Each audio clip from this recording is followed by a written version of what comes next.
10, 9, ignition sequence start, 6. Hello, and welcome to Rocket Fuel, your daily update of everything that's happening in the rocket pool community. My name is Wack. Today is December 18th, and we're going to get started here with some information from Jasper. So he had a couple of tweets, and he says the most pressing question in the rocket pool community at the moment is what's the best way to build new tokenomics for RPL around sublinear bonding. If you have ideas from bonding to fee token, consider drafting up your ideas into a proposal and submitting it for evaluation. There'll be rewards given out for the best proposals with potentially larger payouts to come for the winning designs. And then Dr. Insensen, is there a place where the ideas are being gathered? It would be beneficial to read up on other ideas and what the community thinks about those before coming up with new ideas. So then Jasper had another follow-up saying you can win up to $2,500 by submitting the best proposal for RPL Tokenomics, that take into account the latest roadmap of some sublinear bonding. So there's 17 total awards to be given. Proposals that go above and beyond may even win more rewards retroactively. And then there's a link to that previous tweet as well. So that, of course, got the discussion started, and a bunch of people saw that. So we had Seamus here saying, I saw your tweet, Jasper. It seems like the options thread and governance channel isn't very active. Is that still the place to discuss ideas? And Val said, it is a good place to chat. Yeah, when you have something ready to submit, you can go to the thread and you can submit ideas there. And then Val says, agree that it's depressingly dead as of yet. As suggested, the bounty comes up to 17 submissions by January 2nd, and I think we're at 3. So let's have a look at the options thread and see what's going on there. So Seamus came in here. Okay, so blockchain James from Fire Eyes popped in and then hasn't popped in since.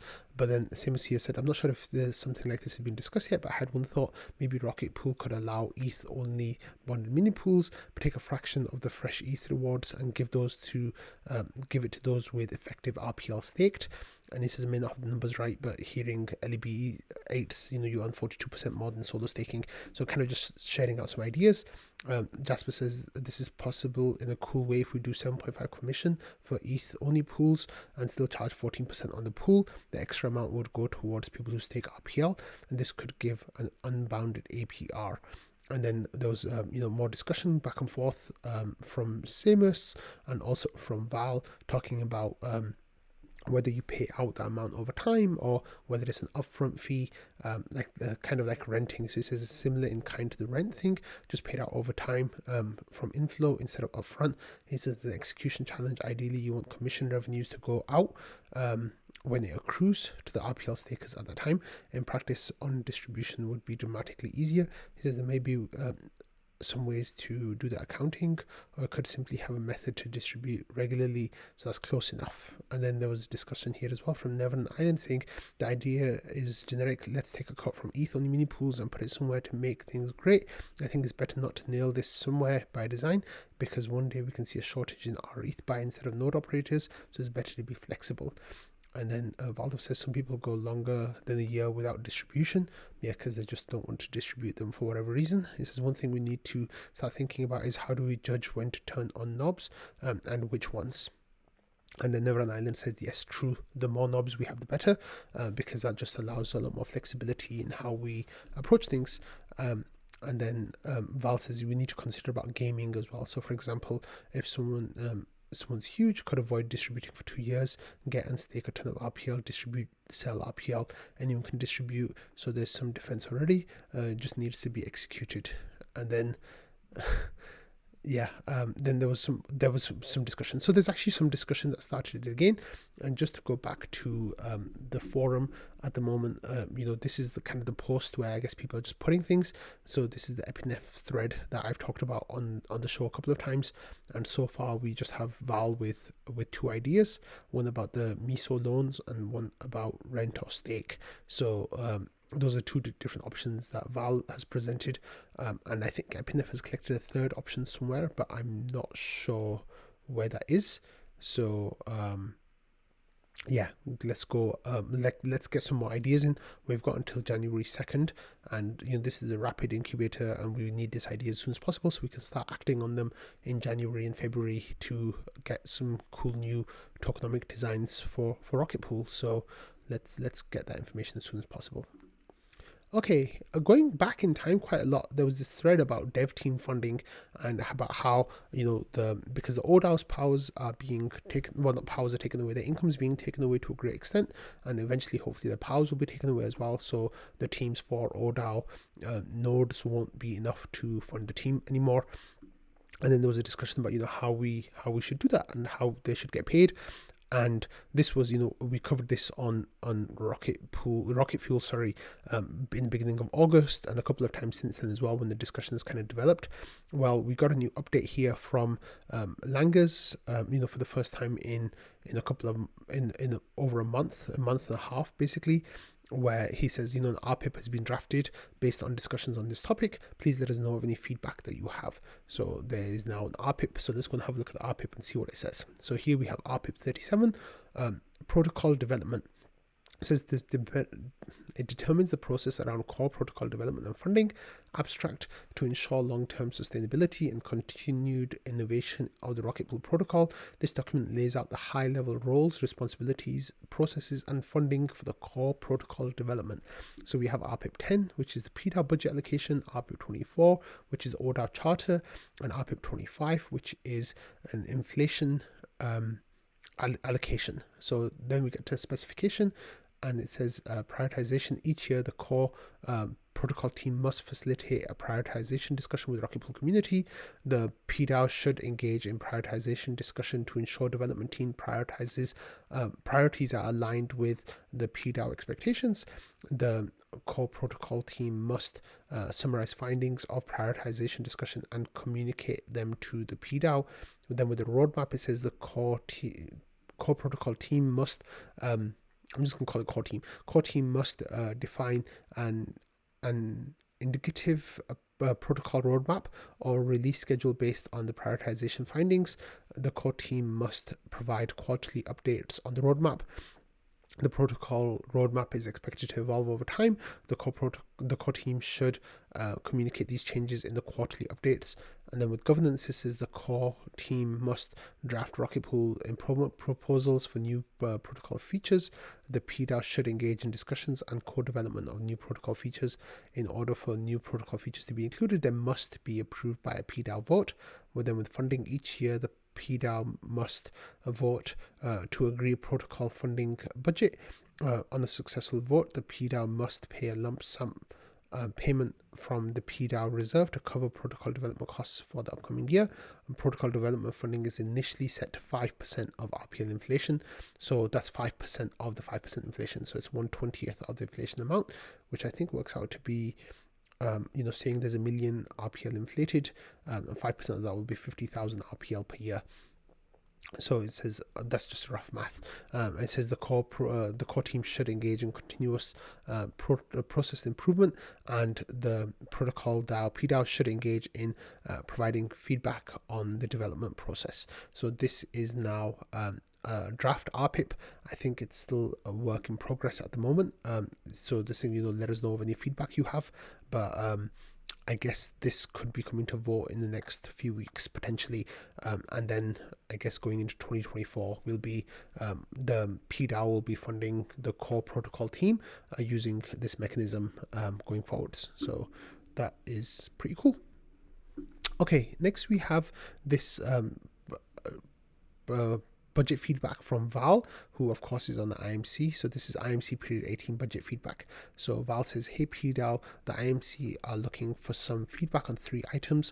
All of these are in flux, not finalized, just draft numbers, blah, blah, blah. Don't hold us to them and give thoughts freely. So the first one is about RPL ETH protocol owned liquidity. So it says we're thinking of doing a 4-month worth buying of protocol owned liquidity in the 20 to 25 ETH range per month on Uniswap. We're thinking of alternating between adding a range bound, e.g. 0.005 to 0.03, or 0.0075 to 0.021. Liquidity position, a full range liquidity position each month. Note that since we only have RPL, any protocol owned liquidity stuff implies selling RPL to buy the paired token. This is not a huge amount, but noting it. And then RPL ETH liquidity mining, it says we're considering increasing the current amount 1.25 ETH plus 50 RPL per fortnight. Right now it's on balancer, but that need not be the case. And then here it says co-incentivizing OS ETH RETH along with Stakewise. It says this one's a bit complex. The pool is very efficient because both sides are LSTs. That said, it's unclear how good OS ETH liquidity is thus far. Without that, we don't gain much for our main goal of adding liquidity for our ETH.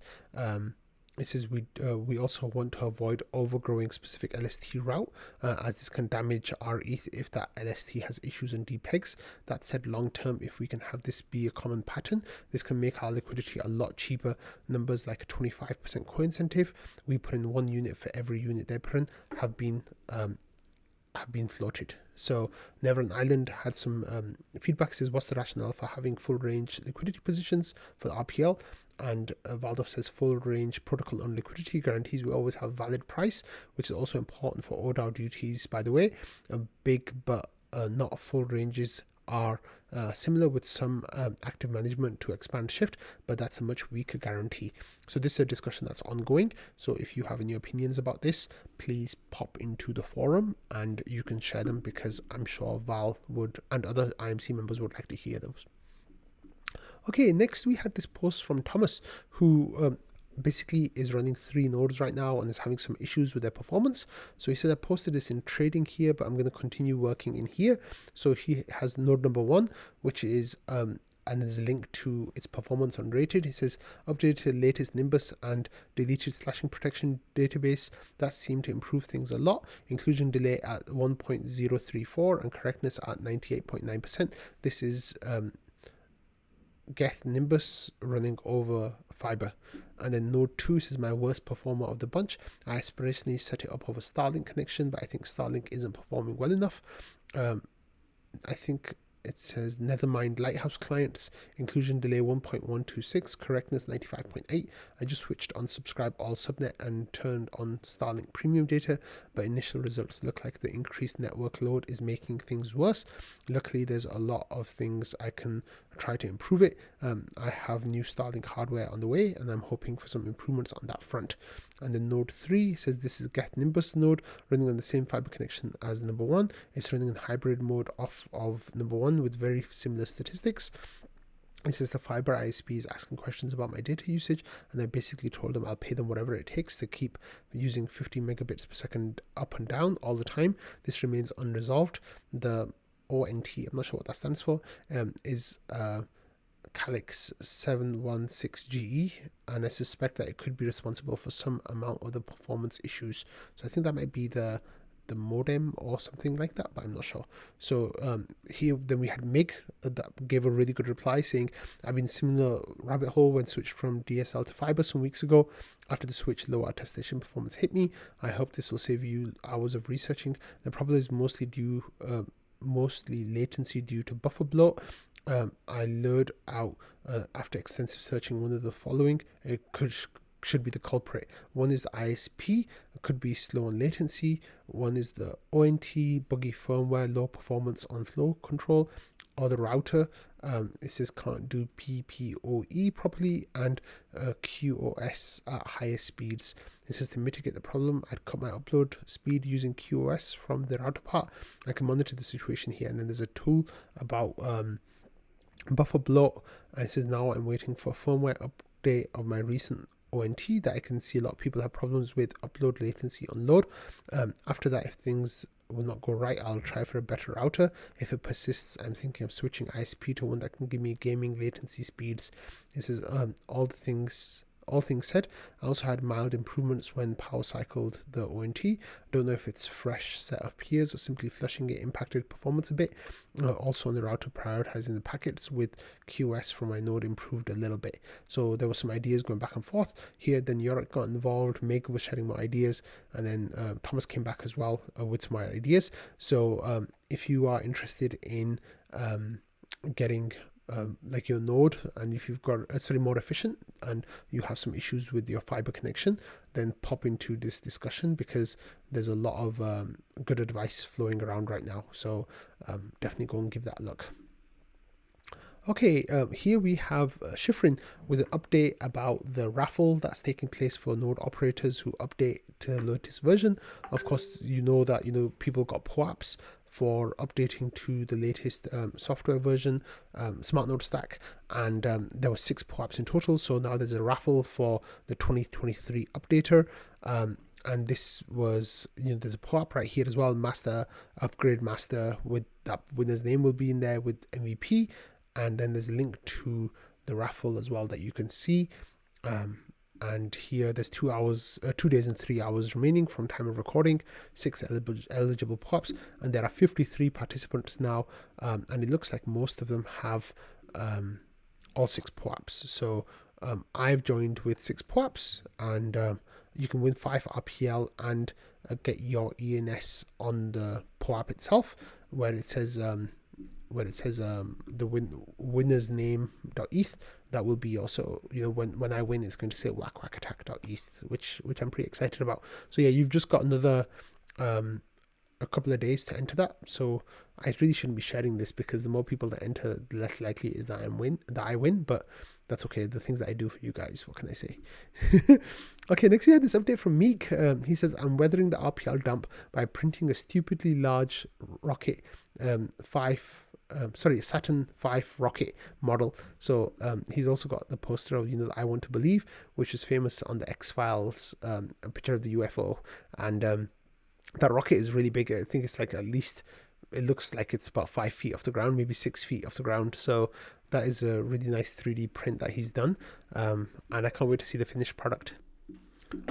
Okay, next we have this update here that's not quite rocket pool related, but it's just some good practice, some news and then some good practice that I want to share with you all. So here there was an update of a bot, like an NFT trader in the past, that had their approval contract exploited somehow, and it seems like people lost 37 Bored Ape Yacht Club apes and 13 Mutant Ape Yacht Club apes as well. So there was like nearly 50 NFTs that were drained at the point of this tweet going out, and it's really bad. That's like millions of dollars worth of NFTs that were drained. And it says, please revoke all NFT trader contracts. And then Zach XBT was having a look at this as well, and it looks like there was some strange stuff going on, saying like, I'm scavenger. First of all, the monkeys are safe. In the end, they came back to the user. The original exploiter of the vulnerability wasn't me, it was this person and this wallet address. At first, as usual, I came here to pick up the residual garbage. At first I thought I could only get a token, but eventually found out I could also get the NFT. I don't know much about NFTs, but looked at the price. I looked at the price of the NFT. I think there's a lot of profit to be made from exploits. I don't know if the person who started it didn't realize it, or if it continues to prepare for an exploit. So I'm going to follow up. I'm a good person. The value of these NFTs is enough for a person to live a free life, but I don't care. Yeah. Oh, wait, let me see. Yeah, and then it says, I prefer to pick up leftover trash. My technical skill is limited. I can't get all the affected NFTs at once, so it's costing me a lot of energy and time. So, if you want the monkey NFT back, then you need to pay me a bounty, which is what I deserve. One Bored Ape is 30 ETH, and one Mutant Ape is 6 ETH, so you need to pay me 10% ETH for my work. If you have a Bored Ape Yacht Club with me, then you need to pay me 3 ETH. If it's a Bored Ape Yacht Club and mutant, Bored Ape or a mutant, then the 3.6 ETH. It says, after you send me the reward, I'll return the monkey to you, with a caveat that you need to unauthorize the exploit contract. There are 2 that I know of so far. So basically, someone exploited someone, and then they got exploited themselves, and now they were asking for a bounty. Yeah, and then like it's risky, right, to throw 3 ETH at this person to get your ETH back, and this person here 3,500 ETH asked, wait, you can't see that, asked, if I send them 3.6 ETH, can I get my ape and my mutant back? And Zach said, don't blindly send your ETH. And yeah, there's you can set up a smart contract escrow. So there was like a lot of stuff that was kind of going on over here, but the crux of the point is that like if you keep your apes or if your tokens, if you keep your NFTs in a wallet that is you're transacting with, that is a really bad idea. So this I'm just using as an excuse to mention this tweet to you all. So this was about tap. So tap, get this through your brains. This is the system that you should be using if you're not using it already. So this is the 3 address protocol tap. It says the way to never have your NFTs phished is to religiously tap. It's super easy to do. You should all do it. There's no excuse to not do it. None. So what is tap? It says you should use 3 addresses for your NFTs. The first address is a vault. This is ice cold, where you store NFTs and you're not currently selling. You never ever connect this to any service, and you only transfer NFTs in and out. So when you hear me saying NFTs, it can also be tokens, it can be whatever you want. And you never ever mint from your vault. This is just a storage vault, nothing else. Then number 2 is the transaction. It says this is warm. This is where you store your NFTs that you're currently selling. And this same works with your tokens, like you move them here if you want to sell them or whatever. It says you can only sell or buy on recognized exchanges. Don't go, anywhere else. And once you buy it, you transfer it to the vault. And then the third address is the minting address. This is hot. You keep nothing of value in this except what you need for the mint, or the purchase, I guess, of like tokens, if that's what you're doing. And you can mint whatever you want. Once you mint, transfer it to the vault or transaction address. So you always transfer it to the more secure place as you're using it less. So here 6529 says it's very simple to not have phishing site drain your NFTs. You will simply not connect to an address with your NFTs to the exciting new link you saw on Discord or Twitter. Just don't do it. Never ever do it. So then says that you can use this with mobile setup. Like if you are brand new and if you just got a MetaMask wallet, you can set up wallets within MetaMask that you give different degrees of accessibility to those. So it says tap is independent of your setup, but it says the better way to do it is over here. So it says good tap is your first, your minting address is MetaMask, for example, or your transaction is a hardware wallet, that's address 1, and then your vault is a hardware wallet, address 2. But it says great tap is your minting address is a hardware wallet, or maybe even a MetaMask. Then your transaction wallet is a hardware wallet, and then your vault is actually a safe, like a Gnosis safe with multiple signers that you need to move things in and out. And then they're going to say, what if, like, there's an idea, because sometimes you need to have things in your wallet for you to be able to mint with that. And it says and the use case for delegation is getting better with major projects. And it says that there'll be another thread that will come for that. But that's definitely something that's of concern, is about, like, especially with like airdrops and stuff, like you need things in specific wallets to be eligible for them. So I think there's still some question marks about how that all will work with this system. But the main idea is that you maintain really good wallet hygiene, have multiple wallets with different degrees of hotness or coldness, and then you should be protected from any kind of sniping like this. So I wanted to cover that for you all. So if you needed a kick to make your wallet system better, then this is the kick. I'm giving you that kick right now. Okay, and finally we're going to finish today's episode with this call that I put out in submissions. So all of you all who are watching Rocket Fuel, I need you guys to give me more submissions. That I pay for submissions, that I have built up a nice little community around people submitting content to Rocket Fuel. So I said, guys, I need more submissions. You should also start submitting interesting conversations from trading here, or I guess, on the Reddit or Twitter, anything rocket pool related or anything like really important related to like wider crypto, I can cover that as well. So I said, if you see any interesting ideas in governance or anywhere else, submit them too. I'd rather have too many submissions than too few. Let me know what I can do to help you all and make this better for everyone.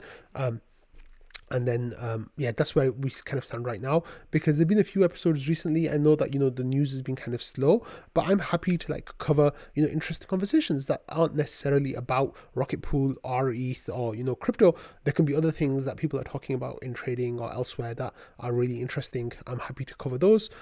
Maybe if Moon shares some good TA, you can submit that too. I'm happy to share that as well. Any of this kind of stuff, if you want to throw in submissions, I'd rather have too much stuff in submissions rather than not enough. So that I think would be really great if you guys could start submitting a little bit more, and I'll be on the lookout for more content as well, as always. So on that note, thanks everyone for watching, listening, and being part of the Rocket Fuel community, and I will see you all tomorrow, and I hope you all had a lovely weekend. Bye.